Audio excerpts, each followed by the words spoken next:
एउटा कागजमा हस्ताक्षर गर्दैमा प्रधानमन्त्री भइने होइन।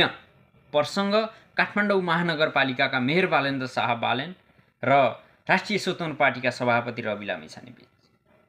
परिवर्तन चाहने युवाहरू तपाईँ हामीले अब आउने निर्वाचनमा विशेष तरिकाले परिवर्तन चाहने नेतृत्व परिवर्तन हुनुपर्छ भनेर आवाज उठाउने सबैको लागि खुसीको खबर छ।